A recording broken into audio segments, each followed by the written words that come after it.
Salut tout le monde, donc c'est Bloodinker et donc là on se retrouve encore une fois pour la chaîne RPG Maker Tuto.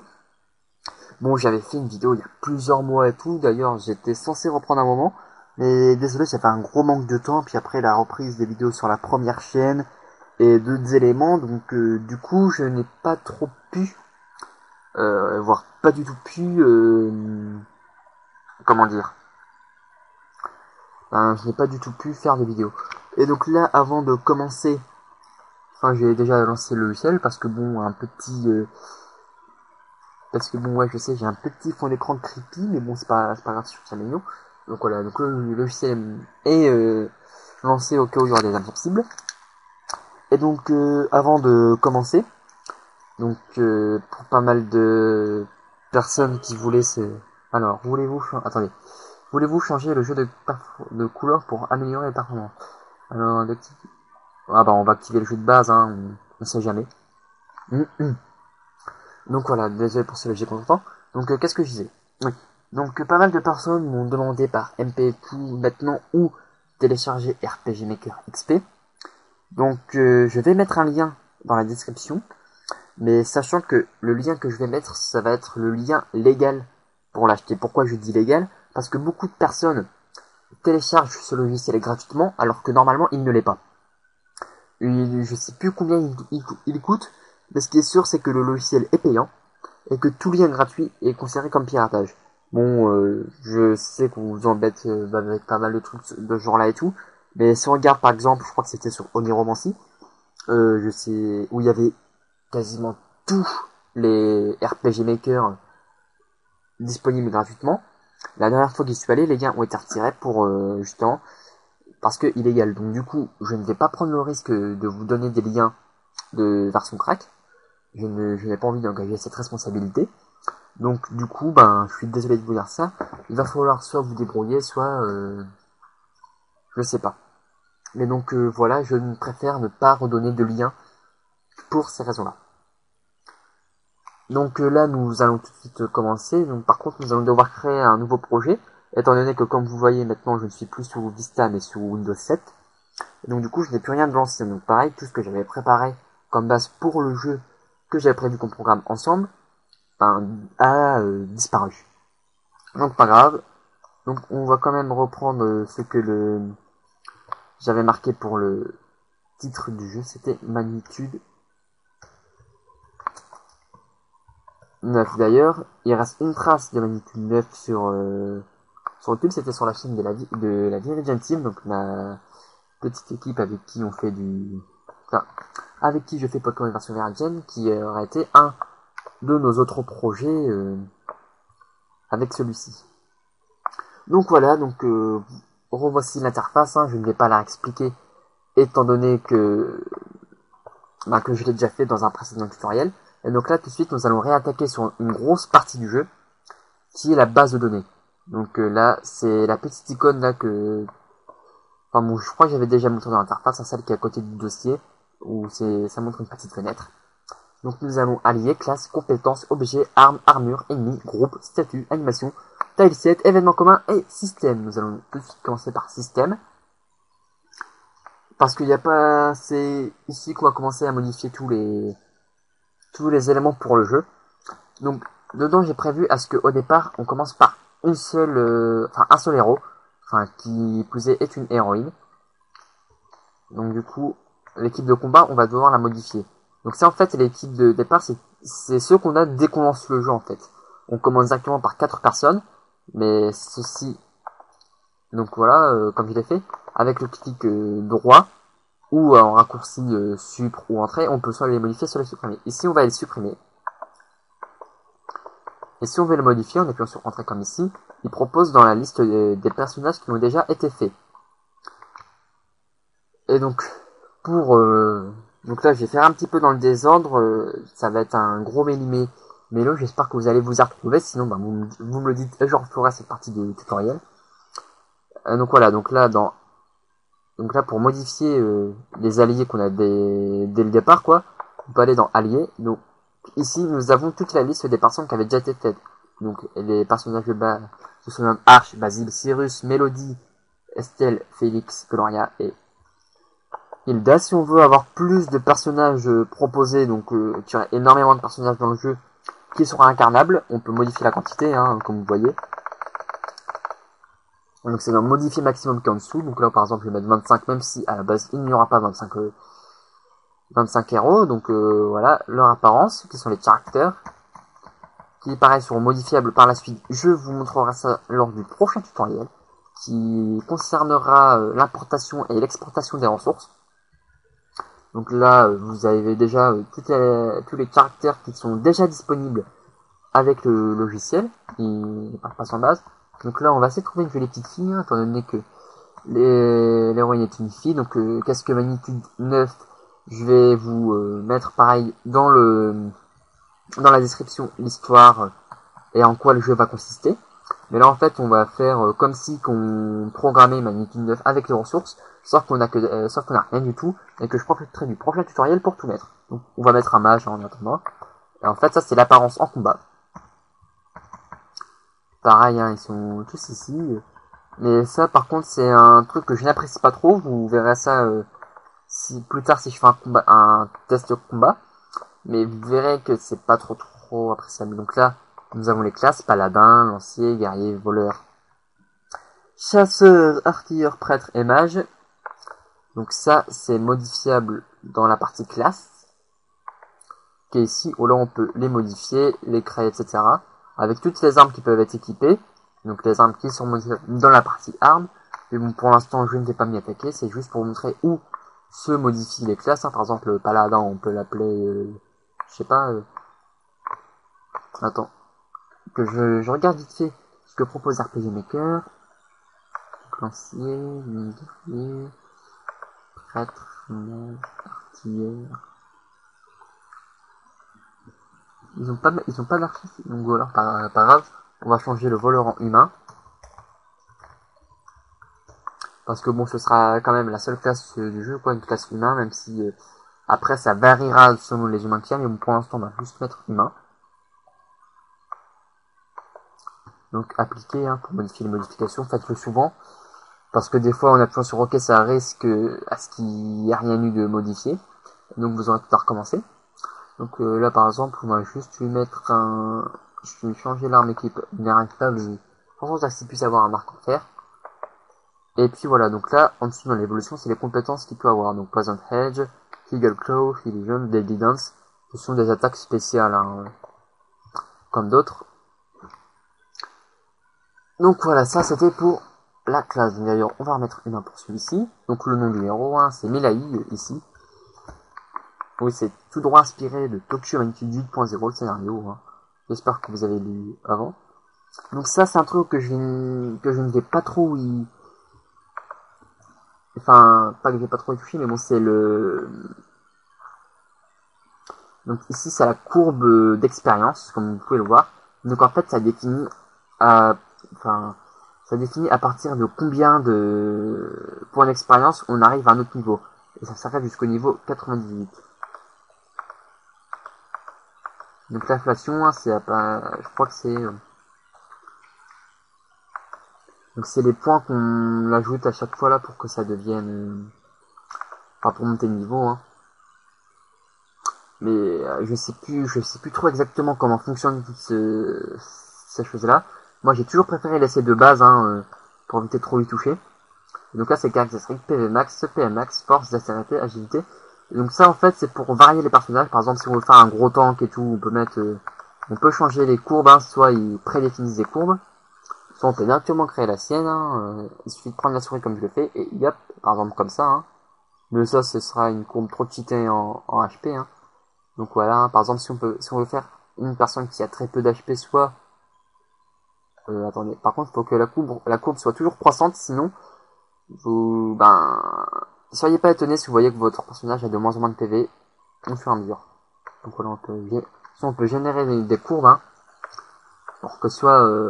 voilà, on définit une valeur au niveau 1, au niveau des PV, la valeur au niveau 99, et on marque si on veut que les points de vie évoluent lentement ou rapidement. Donc là, on va faire normalement. On va commencer avec 50 points de vie. On va finir avec 1000 et avec une avancée normale et ça va donner ceci par exemple. Donc voilà, donc après ça va être dextérité, agilité, intelligence, etc. Et ceci ce sera pour varier vos personnages. Après l'équipement de départ, hein, c'est le stuff que vous voulez avoir avant de commencer. Donc voilà à peu près pour la partie des personnages. Oups, j'ai marqué ok que ça parfait, donc voilà, désolé, je regarde vite fait à combien de temps on est, 10 minutes, déjà franchement, plus rien ça passe vite. Donc ensuite nous avons donc les classes, ça j'en ai déjà parlé. Ouais, donc là c'est les compétences. Donc soit vie, soit avec et tout, c'est ce qui est équivalent au pouvoir, à la magie, hein, si on regarde dans Final Fantasy, soit 1, soit 1 plus et tout. Donc on va en créer une rapidement, hein, donc on va mettre 80 sorts hein, pour en mettre un de plus pour le nôtre. Donc pareil, modifier maximum en dessous. Voilà, 81. Donc on va mettre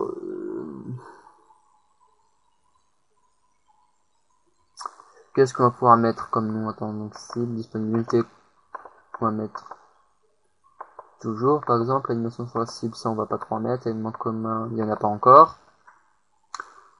Animation sur l'utilisateur, ça on va pas mettre, lui. Effet sonore, attendez, je cherche une... Ah, donc l'icône aussi, parce qu'on peut choisir, hein, comme les armes ou des éléments de genre là, choisir une icône pour le sort qu'on va lancer. Les icônes de sort, ouais, il y en a pas trop. Qu'est-ce qu'on va pouvoir mettre? On va mettre ça par exemple. Donc après ça va être les attributs hein, qu'on peut modifier. Hein. Par exemple, on va dire que ça c'est une attaque foudre. Et le statut affligé par paralysie. Hein. Donc voilà, puis après le coup en PM, la dextérité, l'agilité. Donc ça c'est l'influence, c'est calculé en pourcentage et tout. Et donc ça, si vous voulez que j'explique exactement comment ça marche, dites-le moi.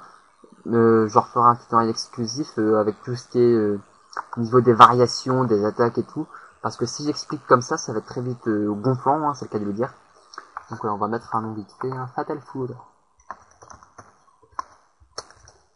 Voilà. Donc ça c'est une attaque qu'on peut faire rapidement quoi. Mais je vais la supprimer étant donné que aucune des compétences, enfin très peu de compétences qu'on a ici, seront efficaces dans le jeu. Enfin, pareil, enfin lisez comment dire, lisez la description de la vidéo avant de continuer hein, pour que vous ayez tout sur Manette Team 9 etc. parce que c'est vraiment le jeu qu'on va faire ensemble. Donc après déjà on va retourner dans le système, je vous ai montré tout ce qu'il y avait par rapport au personnage. Donc ensuite nous allons donc ouais, pareil pour les attributs et tout hein. Ça je sais plus trop exactement comment ça fonctionne, désolé hein, la mémoire n'est plus très bonne, donc là en fait ça va être on va finir ça rapidement hein. Donc avec l'apparence du système, ça va être pour l'écran titre. Donc il n'y a qu'une seule image dans le dossier title pour le moment, donc vous aurez forcément le choix entre ça. Mais ici c'est pour changer l'écran titre. Donc, après pareil, c'est pour l'écran de game over, hein, c'est le classique ici. La transition vers le combat, ça vous en avez plusieurs. Hein. On va mettre...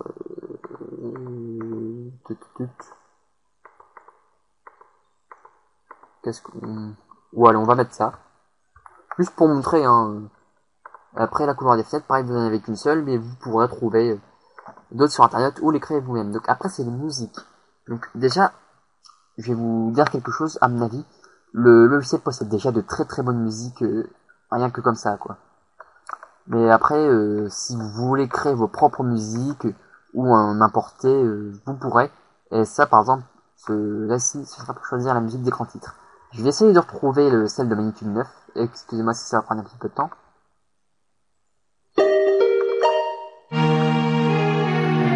Ah, presque. Voilà. C'est celle-ci qui avait été prise.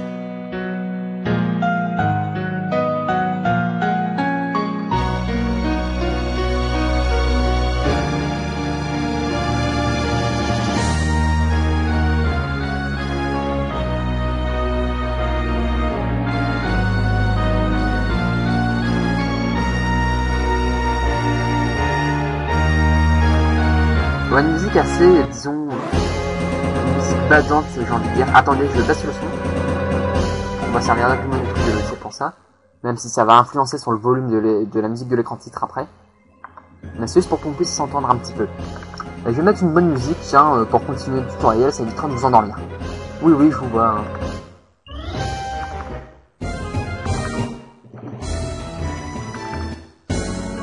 Bon, allez. On va mettre celle-là, ça va être un petit peu plus ambiance, voilà. Donc ensuite, la musique des combats, c'est exactement comme dans... Comme pour... Enfin, toutes les musiques que vous voyez ici, c'est exactement comme pour l'écran titre, hein, donc je ne vais pas y revenir. Et là, c'est les effets sonores, donc ça va aller dans la partie SE. Donc par exemple, vous avez une large panoplie, hein, des cris de monstres, des petits cris d'oiseaux, des animaux, de tout quoi. Là, ça va être fun. Un cri de mouton à chaque fois qu'on déplace un curseur. Hein. Ça, juste ça pour le... Hein, je modifierai ça après. Donc après, c'est pareil pour tout le reste. Donc ici, ça va être le lexique.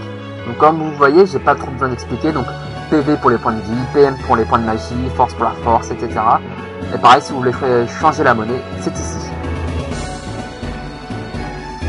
Donc les objets, ça va marcher exactement comme pour les skills. Donc ça c'est... Je sais pas si je vais faire directement un tutoriel rien que pour ça, même si ça fait partie des bases de données. Mais franchement, c'est des trucs que j'ai pas trop envie de bâcler en survolant. Donc du coup, je pense que tout ce qui est objet, armes, armure, etc., je vais vous en faire un tutoriel spécifique lorsqu'on aura besoin de s'en servir. Donc après, on va passer aux ennemis. Avec donc déjà la panoplie de base, donc fantôme, basilic, Shaygain, kobold, etc. C'est vraiment du classique, hein. Enfin pas vraiment classique, mais c'est pas vraiment ce qui va être bon pour faire un jeu, pour faire notre jeu, étant donné qu'on va se servir d'aucune créature mythique, mais plus des créatures cyber. J'en dis pas plus. Ah, donc en fait, quand vous voyez, donc vous avez tous les points de vie maximum, les points de magie et tout. Par exemple, si on regarde le Séraphin, le dernier, enfin, ce qui est considéré comme le boss final dans les mécaniques de base, ça va faire 1236, enfin 10 236 points de vie, alors que le fantôme n'en a que 540. Donc, après, nous avons toutes les actions possibles par celui-là, attaquer et lumière X. Donc lumière X qui est une compétence, je pense, attendez, on va quand même vérifier au cas où. Ouais, si c'est avec une compétence, c'est une truc basique.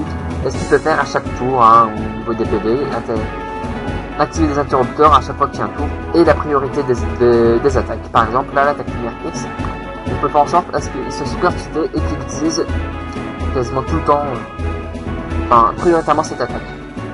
Donc après l'animation de ces attaques, lorsqu'on... Comment dire, les animations sur la cible, enfin toutes les expériences, tout ce qu'on a acquis, etc. Puis là c'est tout ce... Donc là c'est à quel truc il est résistant, donc par exemple résistant à la mort, ça je ne sais pas trop si on serait invincible. Le choc, les poisons, la cécité, le silence. Donc ça c'est tous les statuts auxquels il peut être invulnérable. Et les attributs, donc c'est tous les attributs auxquels il peut résister ou être faible selon les lettres qui sont marquées. Donc les groupes, ça c'est ce qui va être utilisé lorsqu'on veut mettre des ennemis en combat. Donc en fait, un ennemi ne sera pas souvent tout seul. Donc s'il peut l'être, hein, il suffit qu'on modifie en mettant retirer, ajouter, comme je suis en train de le faire. Mais en fait, il faut toujours le configurer dans un groupe pour qu'on puisse le mettre en combat. Donc là, on va par exemple mettre le fantôme 2, hein, qui va être de 2 fantômes. Et puis après, ici, on peut scripter, j'ai scripté, mais on peut choisir avec les éléments que ferait tout, ce qui va se passer, etc. Donc ça va être pareil pour les Lamia, tout quoi. Et puis là, on va faire un mix. Voilà. Donc pour ajouter, c'est simple, vous choisissez dans la liste, vous mettez ajouter. Pour retirer, vous retirez la liste, vous faites retirer, après tout retirer, ou aligner s'ils sont un petit peu trop... Par exemple, on peut faire ça. Et si on veut tester le combat pour voir si ça va fonctionner, si ça va pas trop cheater, on peut tester le combat ici. Et choisir le personnage qu'on prend, le niveau. Donc ici on va faire avec un personnage niveau 75, avec un arc de fer, requin, une cuirasse de Merthril, un anneau de foudre, et puis voilà. Et là on fait tester, ça va lancer le jeu, et directement en mode combat. Voilà. Par exemple, voilà. Vous voyez quand même que l'interface RPG Maker est très basique. Ce que je vous disais quand on modifie le son, bah voilà, quand on sélectionne, à la place de faire le tut, ça va faire un. Après, magnitude bouton, avec tous les sons en bouton, ouais. Vous savez qu'il y a troupe de moutons qui assistent au combat, c'est fun. Voilà. Alors, non, attaquer. Avec les compétences et tout. Mais c'est vraiment pas le style de combat que j'aime bien dans RPG Maker. C'est pour ça que les scripts ont été faits, hein, c'est pour tout le métier, mais là en fait c'est un logiciel qui est accessible à tous, mais qui à la base est trop basique. Donc voilà, on va fermer, on va pas passer éternellement là-dessus. Donc après les statuts, mort, choc, satiété, et tout ce que ça apporte. Donc par exemple là la mort, hein, ça fait tomber les PV à 0, qu'un gagne expérience, donc ça reste à tous les statuts. Donc aucun point d'expérience, priorité d'affichage 10, donc aucune animation, donc tout. Donc le statut ne disparaît pas les PV. Enfin, le statut ne disparaît pas à la fin du combat. Donc voilà. Après aucun pourcent de chance de finir d'avoir des dégâts et tout. Aucune modification de caractéristiques, etc. Donc en gros la mort. Et si on regarde par exemple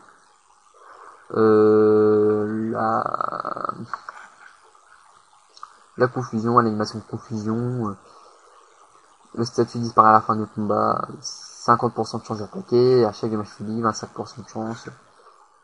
Alors voilà, ça fait 50% de chance d'attaquer, 25% de chance de rien faire, etc. Donc pareil, hein, ce sera modifiable par la suite, mais là je préfère continuer je préfère resurvoler tout, même si là j'explique pas exactement grand chose. Attendez, 22 minutes. Et c'est parce qu'en fait, comme je l'ai dit, j'ai pas trop envie de bâcler ça, parce que c'est par rapport aux résistances et tout. Et ce n'est pas vraiment un truc non plus que j'ai beaucoup utilisé. Parce que bon, moi c'est plus avec le Conversion Engine que j'ai appris à vraiment utiliser RPG Maker XP, et ce n'est pas des parties de la base de données que j'ai essentiellement utilisé pour tout avouer. Les animations c'est exactement pareil, ce n'est pas le truc que je vais savoir expliquer pour l'instant, donc là ça va vraiment être de quoi survoler la base de données rapidement à ce tutoriel, je suis vraiment désolé. Donc voilà. Donc après on va faire les événements communs. Donc en fait un événement commun c'est un événement qui peut être commun sur plusieurs maps, et donc on va mettre ici, donc en créant un événement comme si on faisait un événement, classique quoi. Et puis après, si plus on l'a sur map, j'ai oublié de le mettre en mode pour les events, on va pouvoir appeler comme ça un événement commun, l'événement commun 0, et ça se déclenchera lorsqu'on interagira avec. Donc ça marche comme ça, hein. Donc après libre à vous de choisir comment faire vos événements communs. Et donc par contre j'hésite. Vous me direz ça dans les commentaires. Est-ce que je fais l'importation des ressources après, au niveau du tutoriel, ou pour les événements, sachant que les événements seront forcément vus petit à petit à travers les tutoriels, à travers les autres tutoriels, vu que ça va être sur le développement du jeu. Donc du coup je ne sais pas trop. Enfin vous me direz hein, votre avis, et c'est moi qui verrai pour après. Et donc là ça va être Tale 7. Donc on a déjà une large panoplie de Tale 7 qui sont les éléments pour faire les maps, les décors.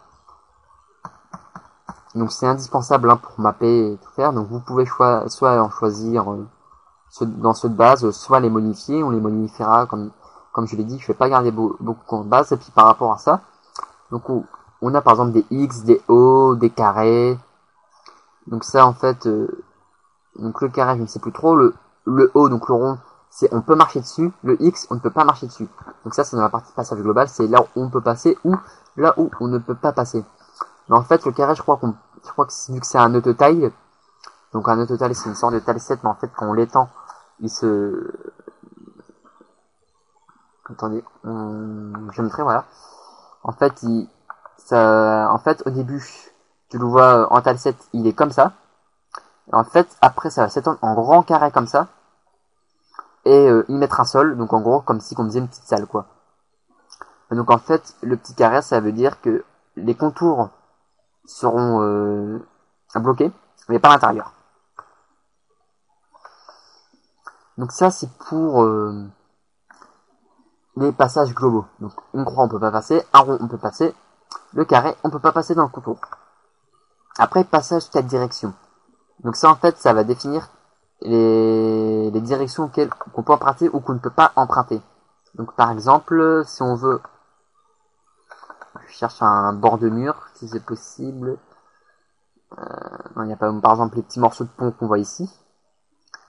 On peut aller tout droit, on peut aller en bas, mais on peut pas aller à gauche, on peut pas aller à droite. On choisit. Par exemple, là, si je clique sur la petite et que je fais un petit point haut, on ne pourra pas passer par le haut. Si je le mets, on pourra repasser. Donc en gros, selon les flèches et là où on met les flèches, on pourra passer ou non. Donc après, c'est les priorités de superposition. Donc ça met une étoile avec un niveau. Alors, en fait, plus le nombre d'étoiles sera élevé, plus l'élément de décor sera plus haut sera au-dessus du héros. Par exemple, pour les arbres, 5, 5, 5, 4, 4, 4, 3, 2, 2. En fait, c'est plus ça monte, en fait, plus le héros sera en dessous, donc plus en fait on aura l'impression que ça prend de la perspective, si je puis dire. Même si c'est pas vraiment le terme que j'utiliserais, mais bon. Voilà. Donc le carreau obscurcissant, ça je ne sais plus trop ce que c'est, désolé. Donc après ça va être pour les terrains, ça va définir la nature du terrain. Donc là 0 c'est du terrain normal, mais après je vais voir pour plage. J'espère, enfin s'il y a, j'espère, non, bateau, non. En fait c'est simple, avec chaque chiffre on peut définir une nature de terrain. Donc là c'est la nature basique. En fait selon la nature du terrain on pourra faire quelques interactions avec. Et bon, pour montrer ça, je crois que je vais... Non, je sais pas. J'ai pas trop de moyens pour illustrer ça, je suis entièrement désolé. Hein. Je me rattraperai sur le prochain coup, on va dire. Hein. C'est comme ça. Mais c'est surtout qu'en fait, j'ai pas envie de bâcler ces parties-là. Qui sont quand même... Enfin, les parties objets, armes, armure et compétences. Qui sont assez... statuts aussi, je ne pas oublier. Qui... En fait, j'ai envie de faire un tuto spécifique pour eux. Et donc les survoler. Et puis, désolé, il y a pas mal enfin oui, il y a quelques petits détails que j'oublie en cours de route, hein. Je suis comme tout le monde, hein. Je ne connais pas tous mes cours par cœur. Donc voilà, je suis entièrement désolé. Donc on va reprendre vite fait sur les tels 7. Donc après le panorama, c'est que derrière l'élément de décor, à la place d'avoir un fond blanc, on peut mettre un panorama. Donc le ciel, le ciel normal, le ciel en coucher de soleil, la nuit. Pareil, c'est modifiable. Et j'ai vu beaucoup de maps. Enfin, j'ai vu une map qui avait été faite par... je sais pas si je peux mentionner son nom, je lui ai pas demandé. Enfin, une personne qui s'appelait sur le nom de Testament, qui a fait une map qui était quand même pas mal, en mélangeant justement les éléments de décor et le panorama. Et franchement, je sais pas comment il avait fait, j'ai essayé de faire un truc du même genre, et je me suis totalement foiré. Donc après le brouillard, c'est si on veut faire une map brumeuse. Donc ça, le water, ce sera plus pour si ça aurait été englouti. Et sinon, on peut mettre... en fait, dans le tile 7, on va plus mettre... pas Sandstorm, mais vraiment le niveau shade et tout. Car il va vraiment y avoir pas mal d'ombre... voilà, ce fog-là. Dans certains points. Donc on va laisser ça. Et après, le fond de combat, c'est comme on veut que... Enfin, où est-ce qu'on veut se battre en Battleground. Vous voyez quand même qu'il y en a déjà pas mal qui sont bien faits. Vous aurez juste à choisir. Donc la grotte organique. Voilà. On va pas appliquer, ok, je vais pas trop enregistrer ce qui a été fait ici. Donc voilà, ça c'était tout pour pour une partie, un tutoriel vraiment tronqué sur la base de données, étant donné que j'ai parlé que des alliés, vaguement de la classe, très peu des compétences, donc objet, arme, armure, je vais vraiment faire ça plus tard dans une autre partie du tutoriel, peut-être la prochaine, je ne sais pas. Donc après, animation, ça, c'est...